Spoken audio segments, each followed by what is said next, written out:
दूसरे रोज बशीर अली पहले जागा। शेर खान और शाहिद अली दोपहर तक सोए रहे। बशीर अली ने इस दौरान किले की राहदारी में आग जलाकर एक केतली में उनके लिए चाय भी बना डाली थी और थोड़े से चावलों की खिचड़ी भी तैयार कर ली थी।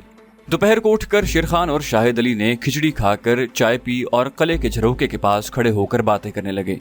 झरोके में से दिन की रोशनी उस छोटे से कमरे में आ रही थी। झरोका किले की दूसरी मंजिल वाले कमरे में था। झरोके से बाहर दरख्तों के ऊपर से दूर डैम की दीवार दिन की रोशनी में दिखाई दे रही थी।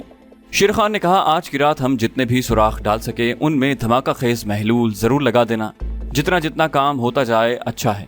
2-3 सुराख अगर रह भी जाएं तो कल रात उनमें धमाका खेज मवाद भर देंगे। शाहिद अली ने जेब से नस्वारी रंग का छोटा सा रेडियो रिमोट कंट्रोल निकाल कर शेर खान को दिखाते हुए कहा, इस रिमोट कंट्रोल की एक बात मेरी समझ में नहीं आई। इस रिमोट कंट्रोल में बटन सिर्फ एक है जिसको दबाने से डैम की दीवार में लगाए गए कीमियाई महलूल में धमाका होगा, लेकिन दीवार में हम 10 जगहों पर ये महलूल लगा रहे हैं। सवाल ये है कि क्या बटन दबाने से 10 के 10 सुराखों में एक साथ धमाका होगा या हमें बारी बारी रिमोट कंट्रोल का बटन दबाकर धमाके करने होंगे। शेर खान बोला, ये टेक्नोलॉजी मेरी समझ से बाहर है। बहरहाल कासिम जान ने यही कहा था कि जब दीवार में कीमियाई धमाका खेज महलूल की नलकियां लगा चुको तो किले में वापस आकर रिमोट कंट्रोल का रुख डैम की दीवार की तरफ करके उसका बटन दबा देना। उसने ये नहीं कहा कि बटन को बार बार दबाना। मैंने उससे इस बारे में पूछा भी नहीं। मेरा ख्याल है कि एक बार बटन दबाने से हमारे लगाए हुए 10 के 10 सुराखों में एक साथ धमाका होगा। शाहिद अली ने कहा, खुदा करे ऐसा ही हो। सारा दिन उन्होंने किले की इस दूसरी मंजिल वाले कमरे में गुजार दिया। सूरज गुरूब हो गया। जंगल में शाम का अंधेरा छाने लगा। बशीर अली खिचड़ी गर्म करके ले आया। उन्होंने सरे शाम ही खाना खा लिया। उसके बाद चाय तैयार की गई। सारे का सारा किला वीरान पड़ा था। वहाँ उन्हें कोई पूछने वाला नहीं था। वो जिस कमरे में चाहे आग जलाकर केतली में चाय बना सकते थे। बशीर अली ने शेर खान से कहा, आप लोग थोड़ी देर आराम कर लें, मैं रात के 11 बजे आपको जगा दूंगा। शेर खान बोला, कमांडो जब अपने मिशन पर निकलते हैं तो सोने और आराम करने के ख्याल को पीछे ही छोड़ाते हैं। इस वक्त हमारी सारी तवज्जो अपने मिशन पर लगी हुई है। शाहिद अली कहने लगा, 11 तो बातें करते करते बच जाएंगे, लाओ ब्रेन गनों की ही सफाई कर लेते हैं। बशीर अली कोने से चादर में लिपटा हुआ असलहा उठा लाया। उन्होंने मोमबत्ती की रोशनी में ब्रेन गनों की चेकिंग वगैरह शुरू कर दी। उसके बाद ड्रिल मशीनों की सफाई करने लगे। इसी तरह रात गुजरती चली गई। 10:15 बजे रात उन्होंने टारगेट पर जाने की तैयारियां शुरू कर दी। 11 बजने में 20 मिनट बाकी थे कि वो किले से निकलकर डैम की दीवार की तरफ रवाना हो गए। जंगल का रास्ता उनका देखा भाला था। डैम की दीवार तक वादी में से जाता सीधा रास्ता 5 मिनट का था, मगर वो एक लंबा चक्कर काट कर जंगल के एक ऐसे इलाके से गुजर कर जाते जिस तरफ सिक्योरिटी वालों की मौजूदगी का इम्कान नहीं था। डैम की दीवार के पास तयशुदा दरख्तों के झुंड में पहुंचकर वो बैठ गए। सबसे पहले शाहिद अली दीवार के पास अपने स्पॉट पर गया। उसके बाद कमांडो शेर खान उठा और दीवार के साथ साथ चलने लगा। किले से चलते वक्त ही शेर खान ने धमाका खेज मवाद की 5 नलकियां मुजाहिद शाहिद अली को दे दी थी कि अगर वो अपने हिस्से के पूरे सुराख डालने में कामयाब हो जाए तो उनमें धमाका खेज नलकियां फिट करके उनके मखसूस बटन अंदर को दबा दे। ये बटन मूंग की दाल के दाने के बराबर थे और इनका ताल्लुक रेडियो इलेक्ट्रिक लहरों से था और इन्होंने रिमोट कंट्रोल की लहरों को पकड़कर धमाका करना था। 5 धमाका खेज सिरिंज यानी नलकियां शेर खान ने अपने पास रख ली थी। वो आज ये तय करके निकले थे कि सारा काम खत्म करके ही वापस लौटेंगे, क्योंकि दूसरी के बाद तीसरी रात का खतरा मोल लेना अक्लमंदी नहीं थी। डैम की दीवार के साथ साथ रात के अंधेरे में चलते हुए दोनों कमांडो मुजाहिद अपने अपने हदफ पर पहुंचकर अपने जीने पर चढ़ गए और उन्होंने इंतहाई एहतियात के साथ दीवार में सुराख डालने का काम शुरू कर दिया। चारों तरफ से चौकन्ने और चौकस होकर वो रात के 3 बजे तक अपने काम में लगे रहे। शेर खान ने दीवार में 5 सुराख डालकर उसके अंदर धमाका खेज मवाद के सिरिंज लगा दिए थे और उनके रिमोट बटन भी दबा दिए थे। इस काम से फारिग होकर वो आहनी जीने से नीचे उतरा और अंधेरे में दीवार के साथ लगकर चलता वापस दरख्तों के झुंड में आकर बैठ गया। 15-20 मिनट के बाद शाहिद अली भी आ गया। आते ही बोला, मैंने 5 सुराखों में नलकियां फिट कर दी हैं और रिमोट कंट्रोल के बटन भी दबा दिए हैं। मैंने भी ये सब कुछ कर दिया है, अब यहाँ से निकलो। दोनों उठे और जंगल के अंधेरे में वापस रवाना हो गए। पिछली रात की गहरी खामोशी में जंगल सुनसान पड़ा था। दोनों इकट्ठे चल रहे थे। 20-25 मिनट के बाद दोनों कमांडो देवगिरी के किले की अकबी दीवार के पास पहुंच गए। यहाँ से उन्होंने किले की दीवार के कोने वाले बुर्ज से मुड़कर किले के बड़े दरवाजे की तरफ जाना था। कमांडो शेर खान आगे आगे था। वो जैसे ही किले की दीवार के कोने वाले बुर्ज से मुड़ा, उसने देखा कि एक औरत जिसने दुल्हन का लिबास पहन रखा है किले के दरवाजे के बाहर खड़ी है। उसका रुख शेर खान की तरफ था। शेर खान वहीं रुक गया और जल्दी से पीछे हो गया। पीछे शाहिद अली था। उसने सरगोशी में पूछा, क्या हुआ? शेर खान ने कहा, अजीब बात है, किले के दरवाजे के बाहर एक औरत दुल्हन का लिबास पहने खड़ी है। शाहिद अली ने कहा, यह कैसे हो सकता है? शेर खान बोला, लगता है इंटेलिजेंस वालों को शक हो गया है कि किले में कुछ तखरीबी काम हो रहा है। उन्होंने इस जासूस औरत को दुल्हन के लिबास में भेजा है। शाहिद अली बोला, जरा पीछे हटो, मैं देखता हूँ। शाहिद अली ने आगे बढ़कर दीवार के कोने में से सर बाहर निकाल कर देखा। किले के दरवाजे के बाहर कोई औरत नहीं थी। उसने शेर खान से धीमी आवाज में कहा, वहां तो कोई भी नहीं है। अब शेर खान ने सर आगे को करके देखा। वाकई किले के दरवाजे के बाहर कोई नहीं था। उसने शाहिद अली से कहा, मैंने अपनी आंखों से एक औरत को दुल्हन के कपड़ों में देखा है, वो मेरी तरफ देख रही थी। शाहिद अली बोला, शेर खान, ये तुम्हारा वहम है। तुमने पहले भी कहा था कि किले के बड़े कमरे के ताबूत में तुम्हें एक औरत का कटा हुआ सर नजर आया था। जब मैंने तुम्हारे साथ जाकर ताबूत खोल कर देखा तो ताबूत सिवाय मुर्दे की हड्डियों के कुछ भी नहीं था। चलो ऊपर अपने ठिकाने पर चलते हैं, बशीर अली हमारा इंतजार कर रहा होगा। कमांडो शेर खान अजीब जहनी उलझन की हालत में शाहिद अली के साथ किले के दरवाजे की तरफ बढ़ा। जब वो किले के दरवाजे में दाखिल होने लगा तो उसे ऐसी खुशबू महसूस हुई जो आम तौर पर दुल्हनों के लिबास से आया करती है। ये खुशबू उसी जगह से आ रही थी जहां शेर खान ने एक औरत को दुल्हन के लिबास में देखा था। उसने शाहिद अली से इस खुशबू का जिक्र न किया, इस ख्याल से कि वो इसका मजाक बनाएगा कि तुम एक बहादुर कमांडो होकर इस किस्म की तवहुमात की बातें कर रहे हो। शेर खान ने भी अपने आप को यकीन दिला दिया कि हो सकता है ये उसकी नजर का फरेब हो और उसने किसी औरत को न देखा हो। वो ड्योढ़ी की अंधेरी सीढ़ियां चढ़कर किले की दूसरी मंजिल वाले छोटे से कमरे में आ गए, जहां बशीर अली मोमबत्ती रोशन किए बड़ी बेताबी से उनका इंतजार कर रहा था। उसके देखते ही वो बोला, मिशन कैसा रहा? शेर खान ने कहा, सारा काम बखूबी हो गया है, अब सिर्फ रिमोट कंट्रोल का बटन दबाना बाकी है। बशीर अली ने कहा, खुदा का शुक्र है, सूरज निकलते ही इंशाअल्लाह ये काम भी हो जाएगा। शेर खान ने रिमोट कंट्रोल निकाल कर अपने हाथ में ले लिया और तीनों कमरे के झरोके के पास बैठकर सूरज निकलने का इंतजार करने लगे। जैसे जैसे रात गुजरती रही और सूरज निकलने का वक्त करीब आ रहा था, उनकी बेचैनी बढ़ती रही। ये बड़े सब्र आजमा लम्हात थे। उनकी सारी जिद्दोजहद और सारी कामयाबी का दारोमदार रिमोट कंट्रोल के सुर्ख बटन पर था, जिसके दबाने से बारी बारी डैम की दीवार में लगाए हुए धमाका खेज कीमियाई मवाद ने फटना था। ये रिमोट कंट्रोल सूरज की शुआओं में ज्यादा कारगर साबित होता था और उसकी कामयाबी के 100% इम्कानात थे। कम से कम शेर खान को कासिम जान ने यही बताया था, लेकिन ऐन वक्त पर कुछ भी हो सकता था। रिमोट कंट्रोल का बटन जाम हो सकता था। डैम की दीवार में लगाया हुआ धमाका खेज मवाद रिमोट की शुआओं को बेअसर कर सकता था। इसी किस्म के खदशात बार बार शेर खान के जहन में पैदा हो रहे थे। मुजाहिद शाहिद अली भी कुछ इसी किस्म के ख्यालात में उलझा हुआ था। एक बार उसने कमांडो शेर खान के आगे इन खदशात का इजहार भी किया, जिसके जवाब में शेर खान ने कहा, हमें जो कुछ करना था वो कर चुके हैं, आगे सारा मामला अल्लाह ताला के इख्तियार में है, दुआ करो कि हमारी मेहनत रायगान न जाए। बशीर अली मोमबत्ती की रोशनी में दीवार के साथ टेक लगाए आंखें बंद किए बैठा था। शेर खान और शाहिद अली थोड़ी थोड़ी देर के बाद अपनी घड़ियों पर वक्त देख लेते। आखिर झरोके के बाहर आसमान पर सुबह का हल्का नूर झलकने लगा था। तीनों मुजाहिद होशियार होकर बैठ गए। उस वक्त रात के 4:10 हुए थे। झरोके का रुख डैम की दीवार की तरफ था। सूरज को भी उसी रुख पर तुलू होना था। वो झरोके के साथ लगकर खड़े हो गए। दूर मशरिकी उफक पर तुलुए आफ्ताब से पहले की सुर्खी फैलना शुरू हो गई थी। नीचे प्याला नुमा वादी के दरख्त और झाड़ियां नजर आने लगी थीं।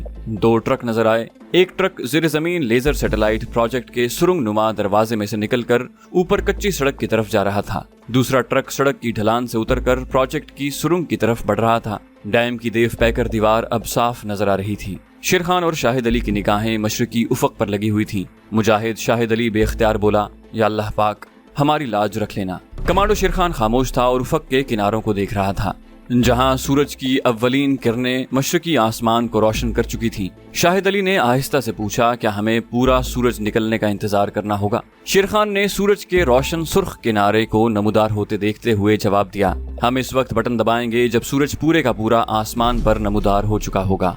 सूरज का सुर्ख थाल आहिस्ता आहिस्ता बुलंद हो रहा था। उसकी सुर्ख रोशनी झरोके में खड़े तीनों मुजाहिदों पर पड़ रही थी। जब सूरज पूरे का पूरा आसमान पर निकल आया तो कमांडो शेर खान ने रिमोट कंट्रोल का रुख डैम की दीवार की तरफ करते हुए कहा, मैं बटन दबाने लगा हूँ, बिस्मिल्लाह। और कमांडो शेर खान ने बिस्मिल्लाह पढ़कर रिमोट का सुर्ख बटन दबा दिया।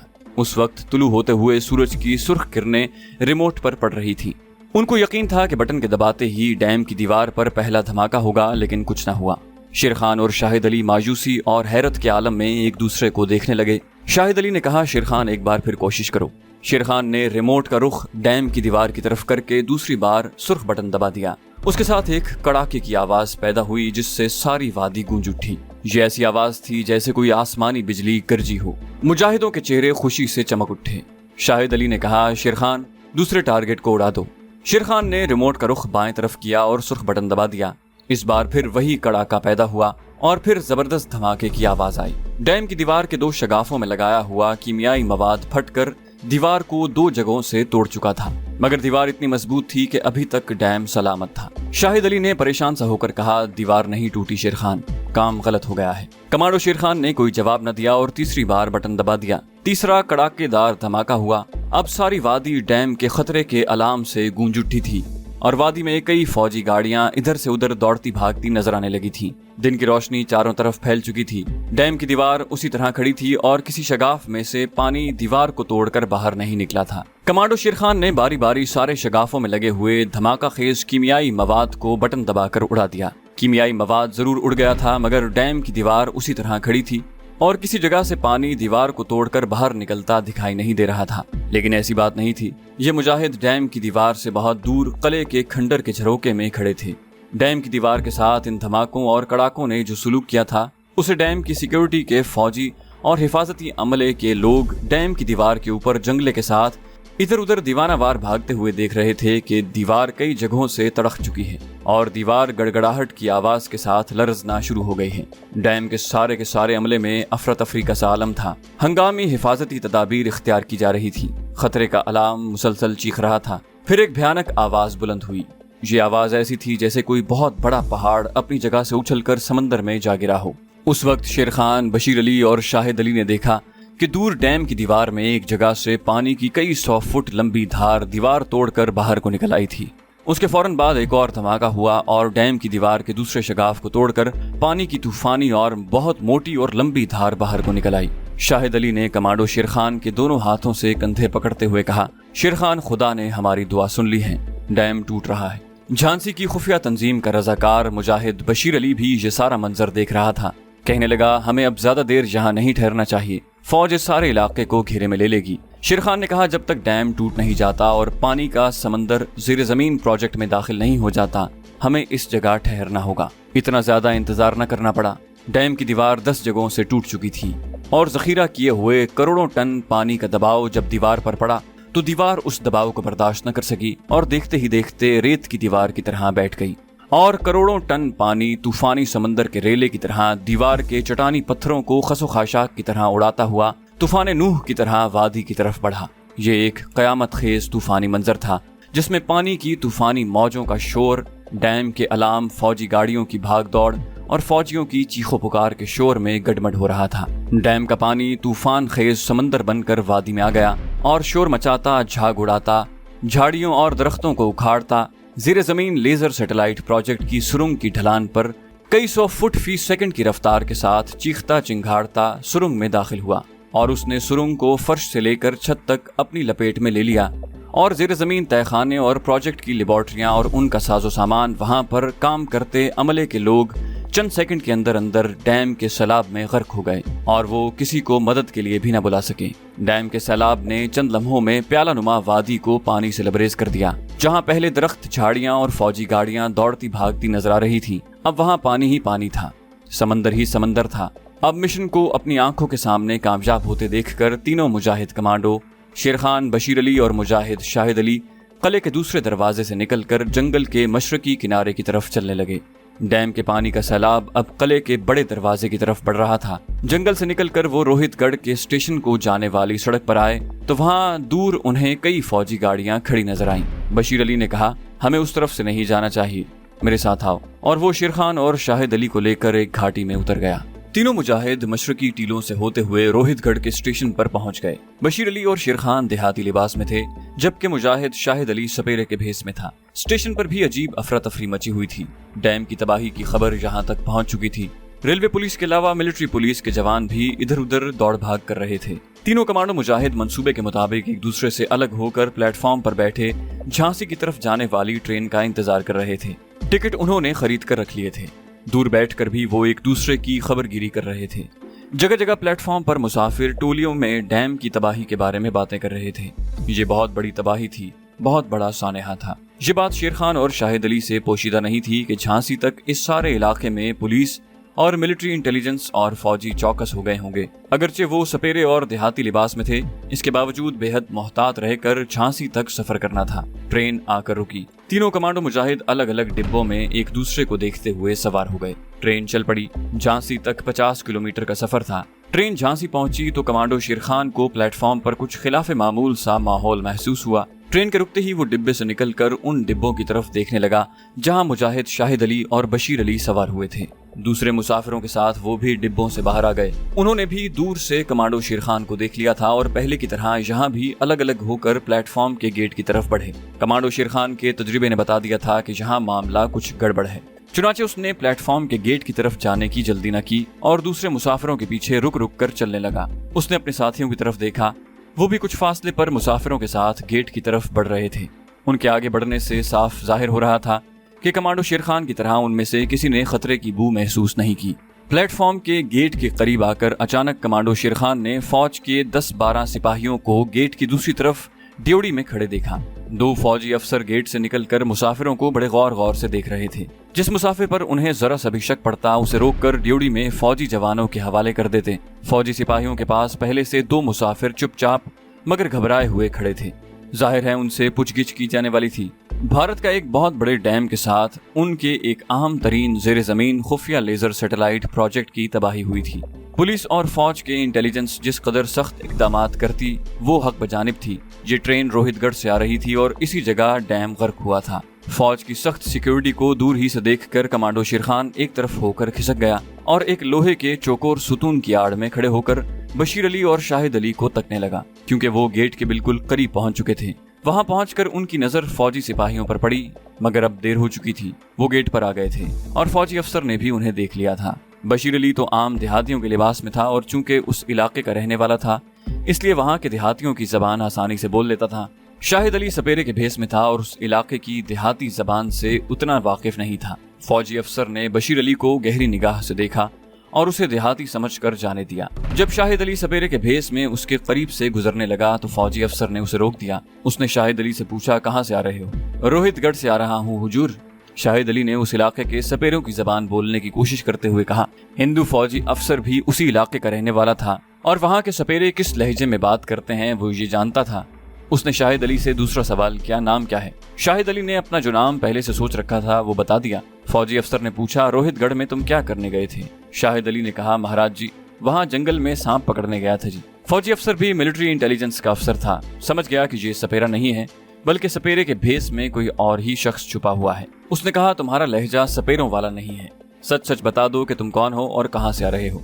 शाहिद अली ने कहा, महाराज जी मैं सुपरिया मंगला हूँ हुजूर, जाकर मेरे डेरे वालों से पूछ लो। हिंदू फौजी अफसर ने फौजी जवानों को इशारा किया। 2 फौजी एकदम आगे बढ़े और उन्होंने शाहिद अली को उसी वक्त हथकड़ी लगा दी। शाहिद अली एहतजाज करने लगा। हिंदू फौजी अफसर ने सिपाहियों से कहा, इसे ले चलो। 2 फौजी सिपाही शाहिद अली को लेकर स्टेशन की ड्योढ़ी से बाहर निकलकर एक फौजी गाड़ी में सवार हो गए और फौजी गाड़ी आगे को रवाना हो गई। ये सारा मंजर कमांडो शेर खान गेट से दूर प्लेटफॉर्म पर आहनी सुतून की आड़ में खड़ा देख रहा था। दूसरी बार ऐसा हुआ था कि मुजाहिद शाहिद अली अपनी नासमझी और ना तजुर्बाकारी की वजह से दुश्मन के हत्थे चढ़ गया था, लेकिन इस बार शाहिद अली का इतना कसूर नहीं था। प्लेटफॉर्म की फजा में जो खतरे की हल्की और बेमालूम सी बू रची हुई थी उसको कमांडो शेर खान ऐसा कमांडो ही महसूस कर सकता था। झांसी की खुफिया तंजीम का मुजाहिद बशीर अली निकल गया था। शाहिद अली मिलिट्री पुलिस के काबू में आ गया था। ये एक अफसोसनाक बात थी। शेर खान जानता था कि शाहिद अली मौत को सीने से लगा लेगा, लेकिन अपने साथियों और झांसी की खुफिया तंजीम के कासिम जान और बशीर अली वगैरह का कभी नाम नहीं लेगा। इसके बावजूद शेर खान को उसकी जिंदगी की फिक्र थी। शाहिद अली कश्मीर के महाज पर लड़ने वाला एक शेर दिल मुजाहिद था। उसे हर हालत में जिंदा रहना चाहिए था। वो दिल में दुआ मांगने लगा कि शाहिद अली किसी तरह दुश्मन के चुंगल से फरार होने में कामयाब हो जाए। कमांडो शेर खान अपने बारे में फिक्रमंद था, क्योंकि वो अब तक झांसी रेलवे स्टेशन की हुदूद के अंदर था और उसने महसूस कर लिया था कि स्टेशन के इर्द गिर्द जगह जगह मिलिट्री इंटेलिजेंस और सिविल पुलिस के सिपाही मौजूद थे और हर आने जाने वाले से सवाल जवाब कर रहे थे।